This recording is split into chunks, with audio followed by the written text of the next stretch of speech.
多分これ書いたら間違いなく叩かれるんだけど、大学入ってすぐに嫁の前の彼女妊娠させて堕胎させてるんだよ。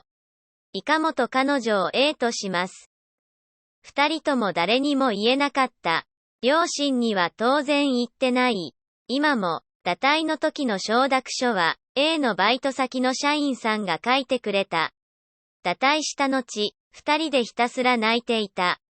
A、子供に対する申し訳なさ、自分の力のなさ、本当にいろいろな気持ちが入り混じっていたと思う。で、忘れないようにってことで、水国用にも言ったんだ。けど、これだけは言える。否認は間違いなくしてた。酔っ払ってしたり、破けたたりしたって記憶もない。この時は乗り越えられた。このまま結婚するんだろうなってのんきだけど思ってた。でも、少しずつ変わってった。俺の前では完璧でいたいの。服も毎年買い替えたい。そのためにはお金が欲しい。稼がなきゃ。で、行き着いた先はキャバクラ。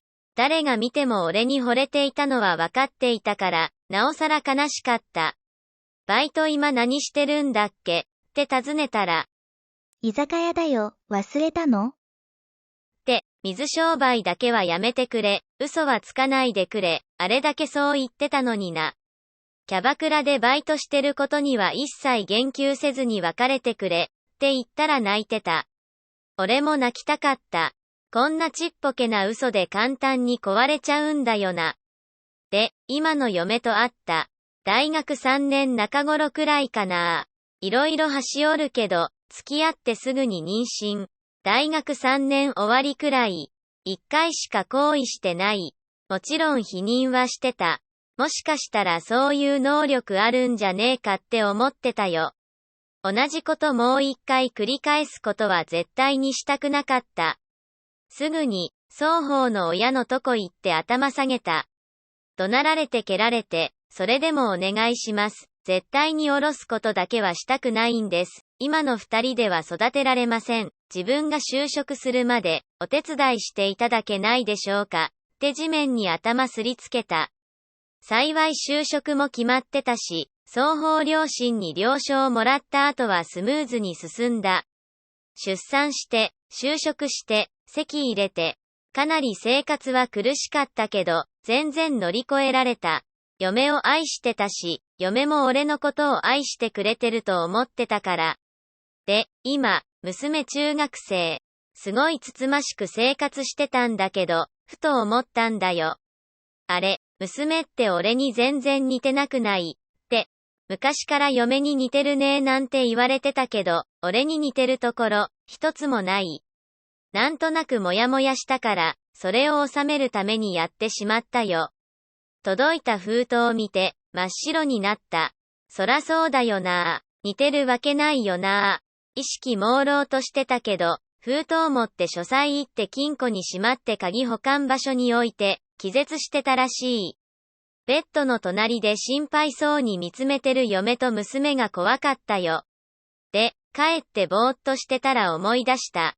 今後何か不幸なことあったら、それは因果応報なんだって、泣いてた A の顔。まさにそうだと思う。これは子供が俺にした報復なんだろうなって。だから誰にも言わない。嫁娘の顔は相変わらず色あせて見えてるけど、この二人を養い続けることが俺がした最悪のことを償うための最大のことだ、って信じてやっていきます。これからも、文章おかしくなってると思います。ごめんなさい。くずみつくず。気絶するか。それってさ、多分前の彼女との子供も。レスを見て青ざめてるのが鏡を見ないでもわかります。そこまで頭回ってなかったです。嫁とは二人目を作ろうとした時期があったのですが、全くできませんでした。これだけは当たっていてほしくない、知りたくないことではありますが、ここまで来たら崩せるとこまでとことん崩していこうと思います。指摘してくださってありがとうございます。A との時の因果応報とか言ってるけど、それもよその種だったら今の生活を耐え忍ぶ必要ないもんね。二人目できなかったとおっしゃいますが、ご自身のおたまじゃくしが元気かどうか調べられたのでしょうか？多分 A の時の子も他人の子だったんじゃないかと思うよ。親子関係清算して離婚した方が良いと思うけどね。もちろん慰謝料もらって。托卵してニヤニヤしてる産み捨て父が他にいるわけだからさ。よくわからんな。娘として中学生まで育てたんだろう。しつけや教育を通じてお前の文化はしっかり受け継いでるわけで、血がつながってかどうかなんてどうでもいいじゃん。自分の子供だと思ってるからこそ愛情を持って育てたわけで、その前提が変わったらそりゃ悩むだろ。誰の子かもわからんわけだし、あなたみたいに考えられる人の方が珍しいと思うよ。知ってしまったら無理。私も。バイト先の社員、怪しいな。普通、堕胎の書類に名前書く？バイトの子から頼まれたくらいで。こんなに反響があるとは思いませんでした。病院の方予約しましたので、その結果次第で後日談等書かせていただきます。すれ違い等でしたら指摘していただけるとありがたいです。自分が言うのもなんですが、顔のいいタイプとしか付き合ってきませんでした。嫁も当時は同じ学部で有名になるくらい可愛い子でした。もちろんたくさん噂もありました。けれども、好きになってしまったんです。そういうのひっくるめて受け入れようと思っていたのです。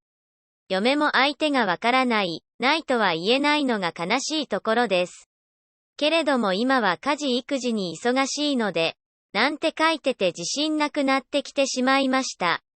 次に来るときは結論が自分の中で出たときにしようと思います。元カノの下ろした子の父親イコールバイトの先輩という仮説。元カノも嫁も他の男だろうな。ありがちな話だ。そんな話よくあってほしくない。托卵ってリアルじゃあまり遭遇したことないけどいるところにはいるんだろうな。先日、自分の検査行ってきました。結果を先に言わせていただきます。無性丸症ではなく、極端に性丸の数が少ないとのことです。自然な妊娠はかなり難しいと言われました。避妊した状態で相手を妊娠させることはあるか、と尋ねました。先生はこの一言で察したみたいです。どんな事情があるかは尋ねません。ただ、あなたは今、近くの〇〇球場に行ってホームランを打てと言われたら打てますか？そういうことです、とのことでした。180センチ60キロの広がりの私が打てるように見えるわけないですよね。全身の力が抜けるのを感じました。次の瞬間、床に嘔吐していたようです。この時期が時期だけに病院には大変迷惑をかけしまいました。嫁は心配そうですが、何も言ってきません。多分私から話すまで何も言わないつもりでしょう。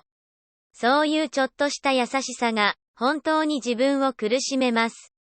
どれが本当の嫁なのかわかりません。以上、報告になります。今のところ、どのようにするのかは決めてません。一応、A にだけは確認しようと思ってます。まだ元カノと連絡取ってるんかい。何年も取っていませんが、大学時代の親友と A は未だに連絡を取り合っていると聞きましたので、それとなく聞いてみたいと思います。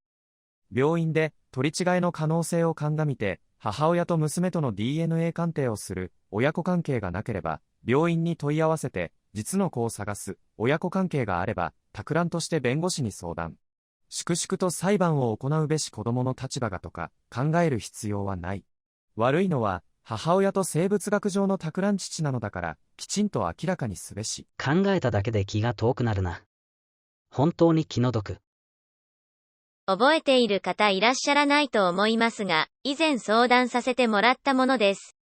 簡単ですが報告させていただきます。私、限りなく無性丸症に近かったのが、晴れて無性丸症となりました。妻、浮気認めました。離婚はせず、関係修復を目指してます。娘、私の子ではないこと確定です。元彼氏の子供ですが、本人には言わず。成人したら言う予定です。妊娠していませんでした。